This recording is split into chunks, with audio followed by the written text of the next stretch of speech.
To understand majoritarianism and accommodation better, let us take the case of two countries, Sri Lanka and Belgium. Sri Lanka, with its varied population of 2 crores, is an island country. It has 74% of Sinhala-speaking people who comprise mostly of Buddhists. Out of the remaining population, 18% speak Tamil. This group can be further subdivided into Indian Tamils, who form 5%, and Sri Lankan Tamils, who comprise 13% and are concentrated in the north and east of the country. The Indian Tamils are the descendants of migrant Indian workers who were plantation workers in Sri Lanka.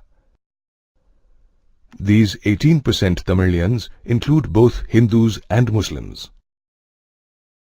Christians make up the remaining 7% of the population.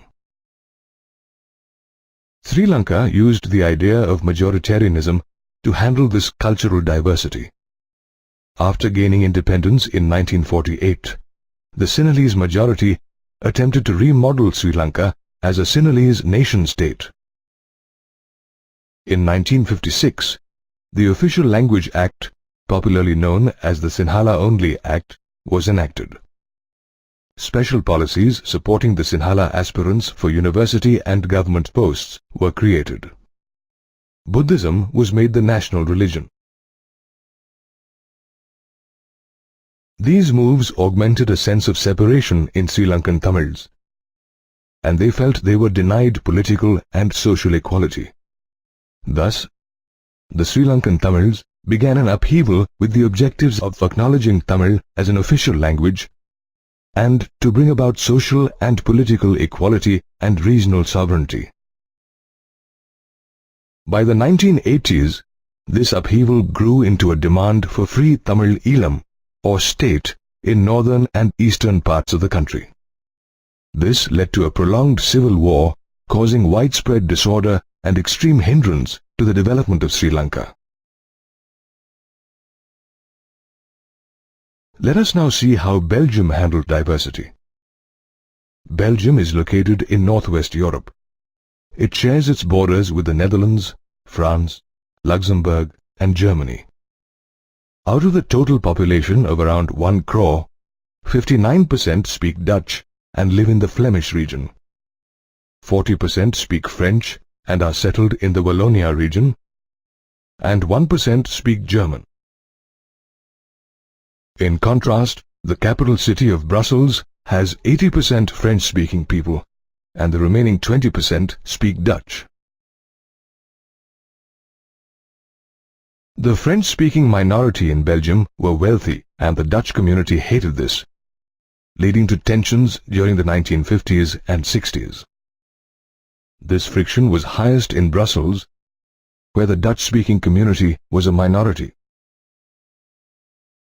Unlike Sri Lanka, Belgium took up the approach of accommodation. The number of Dutch and French-speaking ministers were made equal in the central government. A separate government was established in the capital city of Brussels, with equal representation of French and Dutch-speaking people, under the condition that neither of them could take a unilateral decision. Powers were shared with the state government, which was considered as equal to the central government. A third government, called the community government, elected by community members, dealt with the cultural, educational, and language-associated concerns of the community. The accommodation approach might look difficult, but has been successful in evading linguistic differences within the country. Did you know that the European Union has selected Brussels as its headquarters? This is to highlight the importance of accommodating many communities with various cultures and languages under one body. Thus, Belgium gave regard to the feelings of cultural differences, while Sri Lanka forced its domination over the minority class.